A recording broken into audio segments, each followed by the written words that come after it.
يا رضية، يا رضية. أيوة.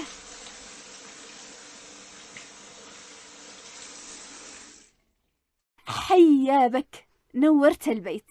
تسلمي يا روحي. روحوا الأولاد من المدرسة؟ أيوة، بس تأخرت قوي، وأنت داري إن نبيع يجي يتغدى عندنا ويشتي غدا بدري. حيا به. وبعدها قد لقيته خارج وهو جالس يصيح فوق المارد مبخوت. رسل في الصباح يساعدنا، وجاء لا عندي. قلت لي يساعدني بتنظيف السيارة، وبدل ما ينظفها بقطعة إسفنج وصدل ماء بدون إسراف، فتح لي وهاتك يا لعب. لما كمل الماء حق عمي ناصح كاد الشارع ملان. لا تخافي، مش لهذا الدرجة. ما بنتكلمش على الشارع. كان ايش فيش؟ نسيت الحنفي مفتوح. ما بش فايدة.